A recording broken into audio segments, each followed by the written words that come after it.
I texture, the way I think about UVs, and the way I use the shaders to get to some result, which maybe they are not meant to be. Like there are different ways to do the same thing. There is the direct way of let's say using Substance Painter and painting the textures, which gives you a limited amount of resolution. But on the other hand, you have shaders that offer you like more maps and tile builds and stuff, and the way that you mix and match all of these features that the shader has, you can improve the quality by 50-60%. You're listening to Art Heroes Podcast, the show to help you thrive as a digital artist. Tune in to learn how to transform your passion into a career. Get inspired by other kick-ass 2D and 3D artists, and find out what it takes to be an art hero.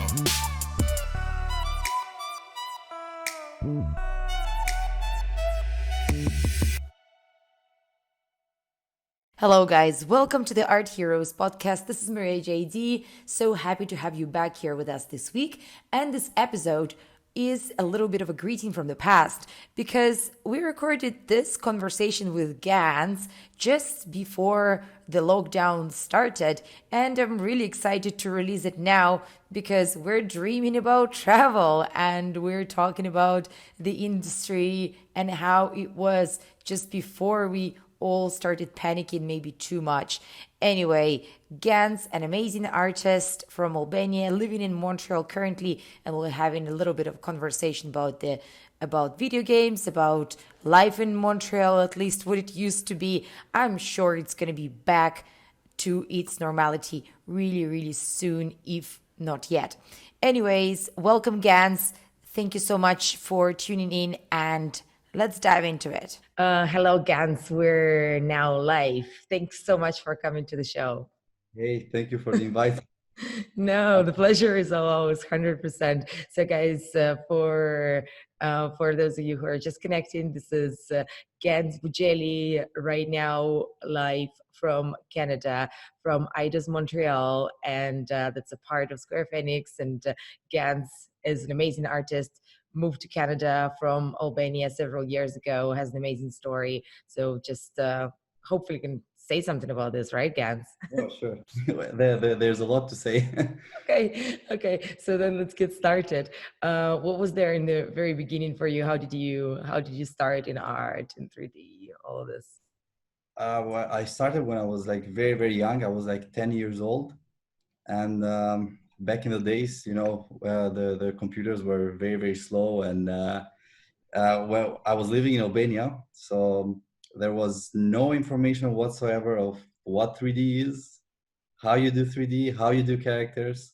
So most of the time I had to, try things myself. Like I had a very old software, which is called Lightwave, and they still make it. Yes. But yeah, so I used to play a lot with it and try to figure out what polygons are and how to do something, and yeah, so basically just try and try and try and try until I managed to create something, and then that became like my own profession and my own hobby at the same time. Wow. So did you go to art school or something? Yeah, I did the fine art for 4 years. So I did drawing and painting.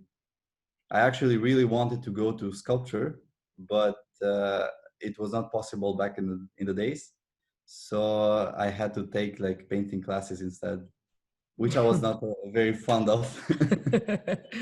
Well, that's almost a really good replacement. Yeah, yeah. And what happened after? How did the whole transition to digital art happen for you? Well, it already had started because before I went to art school, I was already doing 3D. So that was also one of the reasons why I did not want to do painting, but I wanted to do sculpture. So back then, I was actually working for like TV commercials and stuff.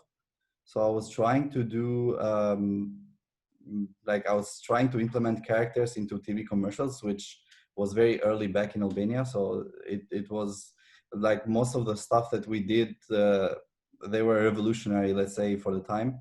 So yeah, I started doing 3D back then, and then I went to art school, and then I kept doing 3D until today. So basically, there is a lot of self-study. Yes. And give me It's a few examples of the characters that you made for the commercials. What was it like? What were they? How did they look like? oh, they were very simple, very very simple, because my knowledge back then was not good, so I couldn't do like a proper human character. So they were mostly like stylized and very very basic.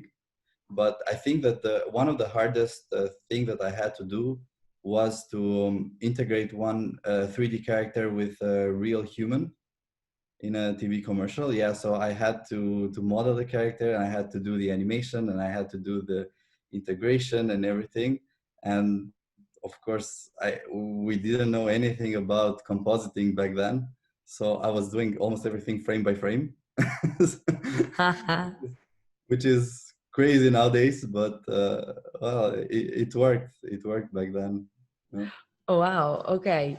And then, okay, how did you eventually end up in Montreal? Right. So, when I first started like doing characters for video games, I had like my favorite company that I wanted to work for, which is Square Enix in Japan. And that happened after I played Final Fantasy VII when I was a kid. So I played this game, and it opened my eyes, and I was like, wow, this is amazing.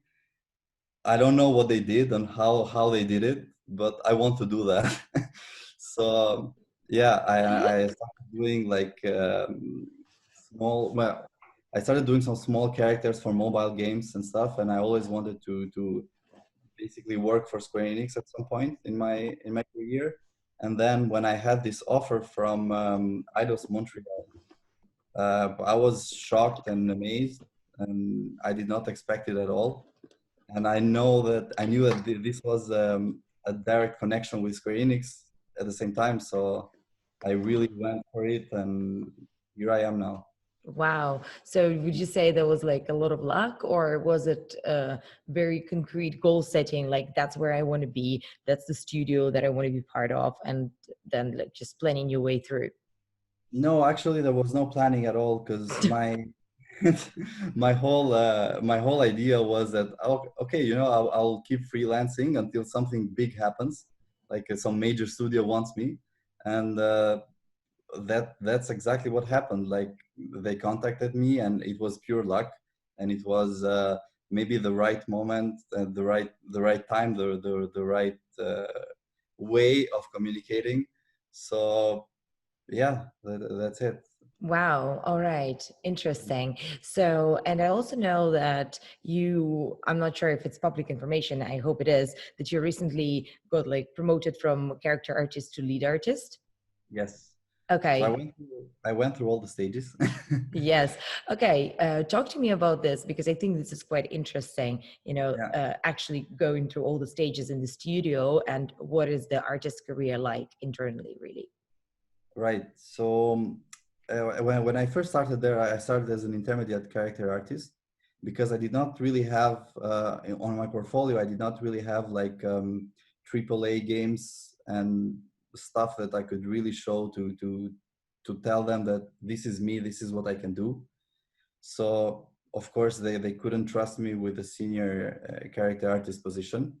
So we started as intermediate, and then I was very very curious all the time. So going there and working with really talented people really opened my mind. So I started experimenting with stuff and techniques and workflows, and they kind of saw that, and they were they were happy with the results, and they were happy with the way that we were working together. So after a year of working there, I was promoted to senior, and then internal moving of people happened, and they saw that in my case I was very like interested in the project, and I knew what was going on in most departments, and I knew how things were being done for the game.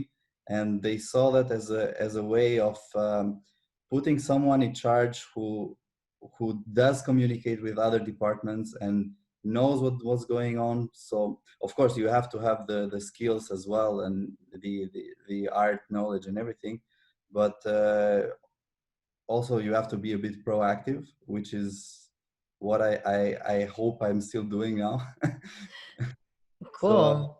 yeah. So basically, how long did it take you to go through all the stages, and what's the next stage? Well, it's three stages. Like it's three stages, and it's also been 3 years. So one stage per year, and yeah, I don't know what's the next stage. In my case, I don't know if the lead position is my long time goal in life. So I think that maybe on another project I would just work as a senior, because I feel that when you are lead, you don't have enough time to actually put work into the characters, like make them yourself, which is something that I really want to do. So I feel that maybe I will keep working as a senior for much longer, and then later on decide if lead is really what I want to do in the long term. So what's the major difference in between being a lead and being a senior? Well, when you are lead, you of course you have to spend more time in meetings, and you have to let go a little bit of the ownership of the assets that you make. So you will have to include your teammates into your workflow, and you really cannot spend a lot of time working yourself on your characters. So yeah, well, Which is, I but guess, fine, no? yeah, I mean it depends on the person. There's a lot of management skills, and there's a lot of like organizing. And when you are an artist, people sometimes are not very organized, which is the case for me. So yeah, I feel that being a senior is really like the sweet spot. Yeah. Okay. So, but now that you're a lead, what is, can you describe your normal day like in a studio? What do you do? Like, what what is it like? Okay.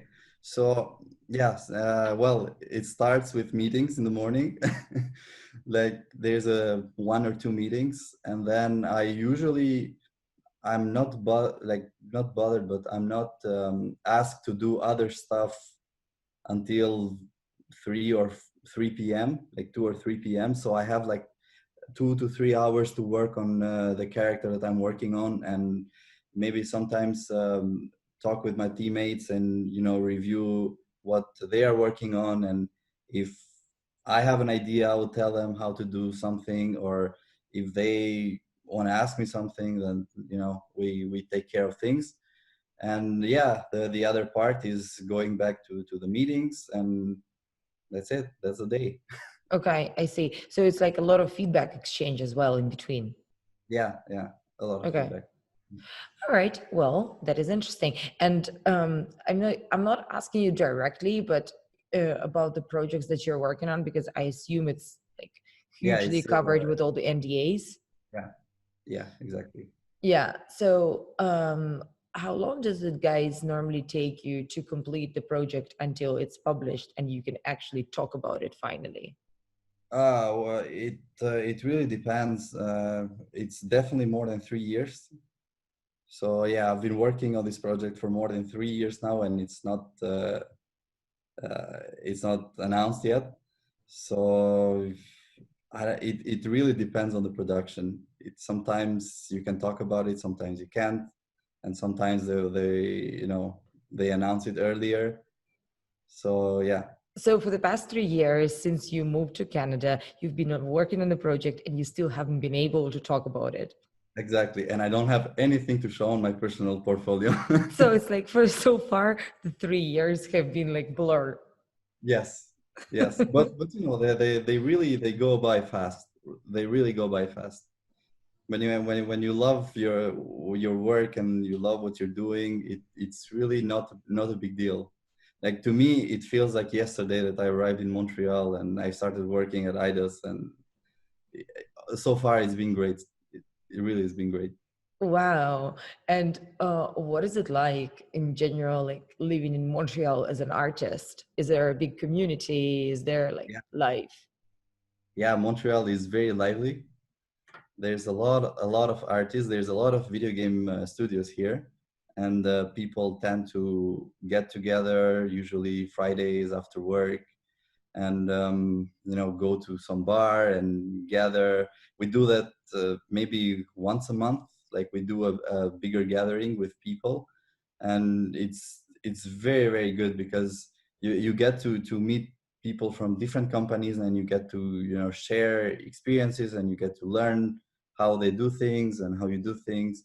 So it's Montreal. I feel it's like living in LA, but much smaller. Yeah, And for video games. and yeah, exact specifically for video games. It's for video games and VFX as well is the same. Amazing, Yeah. amazing. So, I what find it are, that it's much better Mhm, go than ahead. living. Let's say it's much better than going to Europe and working in a smaller studio, because you are usually limited to the access that you have to other bigger studios and greater projects. So Montreal right now offers exactly that. So, do you see that there is like a lot of people flow from one studio to another within Montreal? Oh yeah, all the time, all the time. Everybody knows everybody. So it's like a small community, and most people have been into most of the studios. So yeah.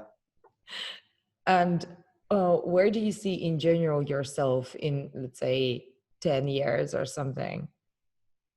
I'm thinking about trying the experience of working in the US, because of course there are a lot of companies that I really love, and I would like to be part of and learn and improve my skills and be better at this.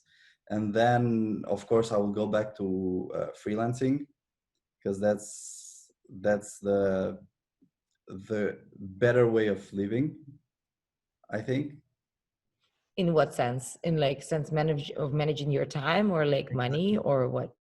Yeah, exactly. Managing your time, maybe not being in a cold city like Montreal. You know, it's very cold here.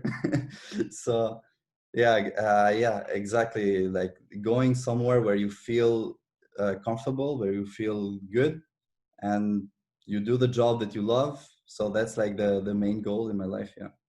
So, and are you saying that for the time being, like for now, Montreal is doing its job, or it's like an important like career step for you? Like, you know, how long do you think you can Oh, well, last in the it studio, definitely just in was. general? Yeah, it definitely was the first step in the industry, and it's a very good step. And I I will be here until I find that I don't have a project that I feel like working for. Hmm. So then things will change, and I would like to look for something else, because in the end I'm doing this job because I love it. I'm not doing it, you know, just to survive. So I really want to have like to go to work and be happy about it. Hmm. And why do you think you were headhunted to work for the studio where you are at the moment? Like, why you? Why me? Well, that's a good question. We should ask them that. You don't know? um, I'm I'm sure you have a qualified guess. no, well, not specifically. It's I guess my portfolio back then, it was what they wanted for this project. Like it matched the quality and technicality that they wanted for the project. As a, not as a lead, of course, but as a intermediate, it was good enough to get someone in. And yeah, I think that's it, and nothing too special, really. Right. Mm. Well, interesting. That would be really interesting to ask your hiring manager then. Oh, yeah. They'll- Again, and imagine now that, like, imagine several years pass, 5 years or 10 years, and if you're searching for the job again, how are you going to go about upgrading your portfolio, especially knowing that most of the stuff cannot be published? Well, uh, it's called personal projects, which I'm currently lacking.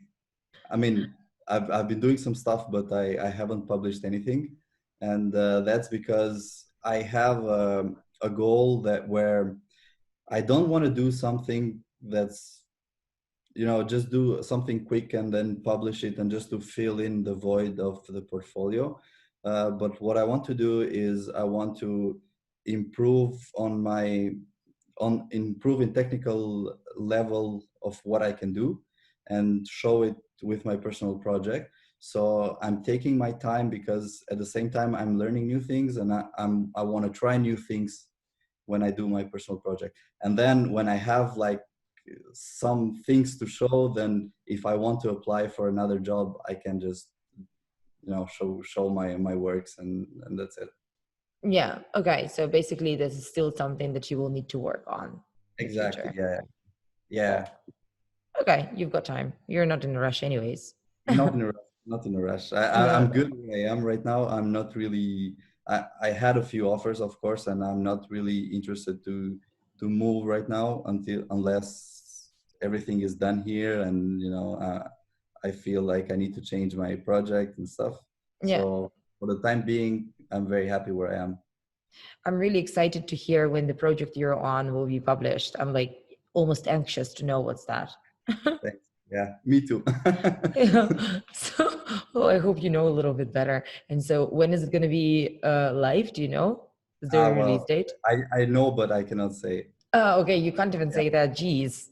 No, yeah, it's like the tight-lipped, nothing. Okay, fine. I'm not going to torture you Yeah. about that anymore. You're okay. So, okay, let's move on a little bit to this part that I wanted to ask. So, what's the technology that kind of excites you more? And what do you, I don't know if you can speak what you use at work, but maybe something that excites you in general, and Uh, what part of creation kind of a, you know. yeah, well, we're not using anything, special or different or Mm-hmm. whatever. We have our own engine, of course, that we use. When it comes to technology, and it's mostly about the workflows and the shader work. And I'm really, as an artist, of course, I'm interested in the sculpting part of the characters, but I'm mostly interested into how we render them. So I love to try and figure out ways of making things look very like high res, even though they're not. So trying to always push the limit. That's something that I really like to do. And with the experimenting that I get to do, I can learn new techniques and try things that I haven't seen before. So yeah, it's always for me. It's always about pushing the quality with the same limits that we have right now in video games. And how do you go about this research and your knowledge upgrade? Do you still Google or do you ask colleagues? Is there a better way? So the quickest way is to ask other people, other leads, let's say, who are very knowledgeable, and they kind of can spark ideas into you. So that's how it is for me. I like to talk with them. When I have an idea, I go to different departments and I tell them that, oh, I have this idea about doing something. What do you think? What do you think about it? Like for your department, would it be a problem, or will it be more expensive than I actually think it might be? So when I go through all of this, and then I start testing myself, and of course I would Google if there is something, but most of the time things are not very like specific. Things are very specific when it comes to character creation, and sometimes you can't really find something online. So unless you try and you experiment yourself, you don't know if it's going to work or not. Sometimes it works, sometimes it does not. So it's all based on, yeah. So for you, the most important aspect is quality. Mm. Yeah. And what do you think is your kind of a most important skill that you bring to the team, like within the studio? Oh, it's definitely the technical part. I'm really happy to have a team who are both artistic and technical at the same time. Some people are a lot more artistic, some people are a good mix of both. And me myself, I'm a bit more technical than artistic. So I think this evens out our workflows. Yeah. Technical in what sense? So what makes you more technical? Yeah, well, the way I texture, the way I think about UVs, and the way I use the shaders to get to some result, which maybe they are not meant to be. Like there are different ways to do the same thing. There is the direct way of let's say using Substance Painter and painting the textures, which gives you a limited amount of resolution. But on the other hand, you have shaders that offer you like more maps and tile builds and stuff, and the way that you mix and match all of these features that the shader has, you can improve the quality by 50-60% or more. So that's where I think that Mhm. my brain works better. Yeah. So you're not doing most things by eye, but you are more numerical. Yeah, it's a mix of both. It's a mix of both. I mean, you have to have the eye, and you have to know how the engine works and how the shader work to kind of mix them properly. And recently, I started implementing Substance Designer a lot in my workflow. Like even when it comes to sculpting, I like to do some, let's say when a character has like very specific patterns that it would take you a lot of time to sculpt, it takes me much less time to do the pattern in Designer and then apply it as a displacement map in ZBrush and then sculpt over it, and I get most of the work done really quickly. So yeah, thinking this way, it speeds up time and it increases the quality as well. Wow, that's an interesting workflow though. Yeah, it's a fun workflow. Yeah, cool. So do you have anything that you kind of brought to you say that you've experimented and you always like experiment with different things within the studio. Do you have something that stuck? I mean, something that, like the idea that you came up with that eventually ended up staying as a Yeah. part of like the project? Can you Yes, give me there's like an a example? Like, I mean, of course, without naming everything. Yeah, well, there are a few things that are, well, I will just say it in general. I will not specify anything, but there Sure, but are, it would be, I think it's just, some story that you're like proud of or something. yeah, well, it's something that maybe we will, share later on, but I had a few good ideas about wrinkle maps and in faces and blend shapes and skin shader and yeah, well, it's a few of them that actually stuck through, and I'm you know I'm happy that my workflow worked actually. So seeing it in action it's good. It makes me feel good, and it makes me think that, oh, okay, so I managed to do this. Now let's try something new. Let's learn something else.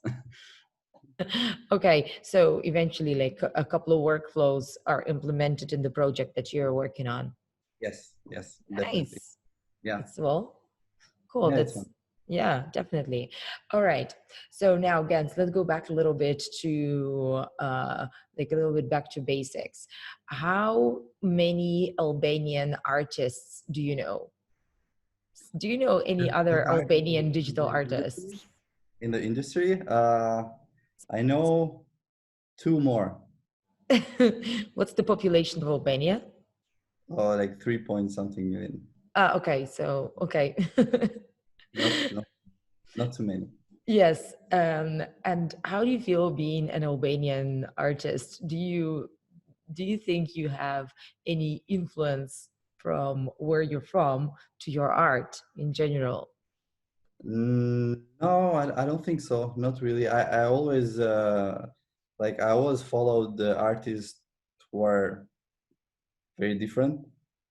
So they don't have anything to do with my where I come from or anything. So as I grew up, I grew up with art that's more like global, universal. No, yeah, Okay. yeah. And how do you self-identify, like in general, as a human being? Do you um, do you hang out a lot with people from Europe or with people from Balkans, or how is it I, for you? it's really funny because most like 90% of my team, the character team right now, we are all from Eastern Europe. All of us. Yeah. So yeah, well, we spend most of the time together, but at the same time, I don't have, let's say here in Montreal, I don't have any Albanian friends. Um, I have friends from all over the world: U.S., Canada, France, Spain. It's a mix of people, and that's what I like about living here as well. So I get to meet a lot of different people and share. So yeah, I don't like being part of a group of Hmm. like hanging out with peeps from my part of the world. No, it's doesn't matter. Okay, so for you, it's definitely not about that. No, not at all. Do you travel to events a lot still? Yeah, I do actually. I do every year. What are your Every favorites? well, I go to THU. Yeah, once a year, every time, and I hope that next year I'll go to Zebra Summit. It will all depend on how busy we are at work, but hopefully I'll take some vacation days and then go check the Zebra Summit because I've never been to the US. I've never been there, so I'm really curious to Oh, see you'll and love it. I'm sure you'll love it. yeah, I'll If you meet all enjoy my Montreal, you definitely will love it. yeah, exactly. I'm mostly going to see all of my friends. We have a small group that we meet every year, so yeah, mostly for that. Mostly for that. Yeah. Okay. Well, I'm sure we'll see each other at some point at some of the events. So like, I yeah. hope so. Yeah, Yeah, definitely. Still planning the calendar for the next year, so, or this year, whichever year. All we're right, gonna know cool. where you find me next year. Yes, yes, definitely. It's really easy. If I was to hire a serial killer, I would definitely know where to send him. Exactly. It's It's like perfect. perfect, yes. Okay, Gans, we're almost running out of time. So what I'm gonna do, I'm gonna jump to the traditional questionnaire. There is the 10 questions that everybody has to go through.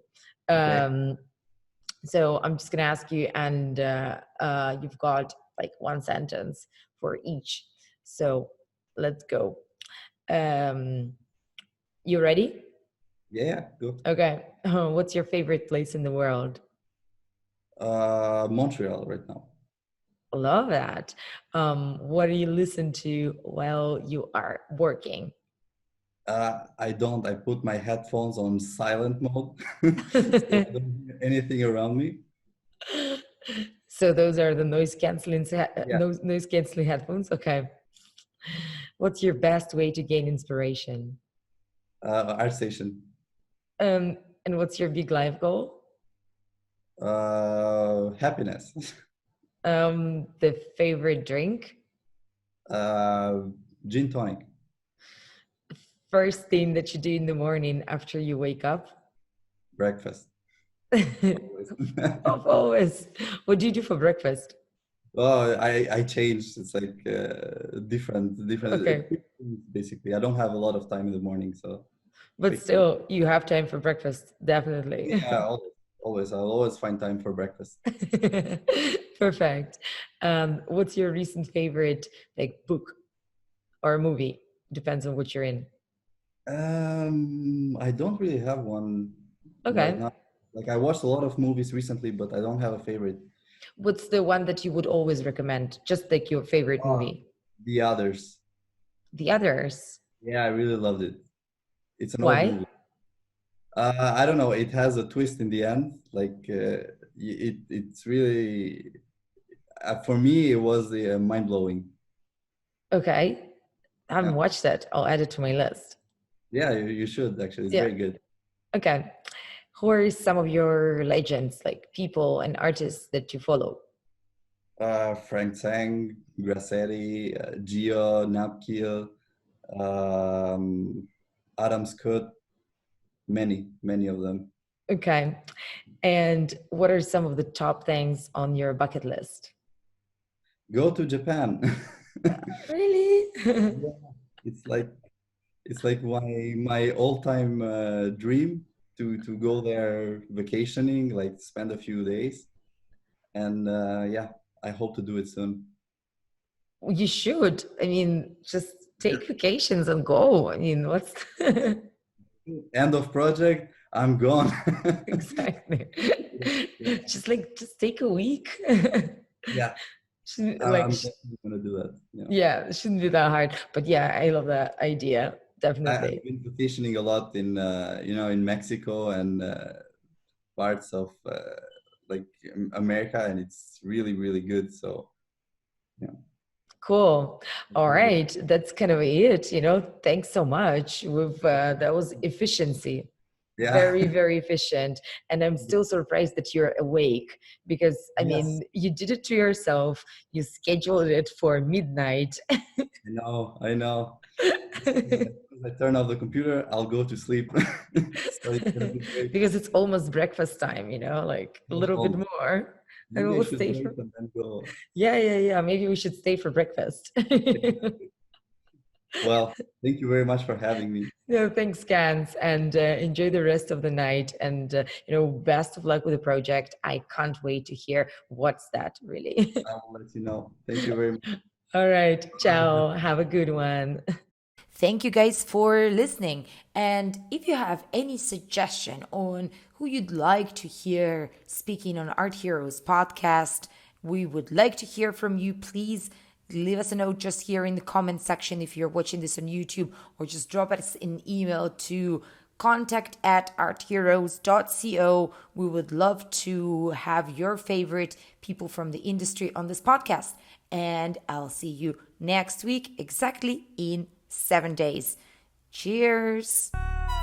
Thanks for listening to Art Heroes Podcast.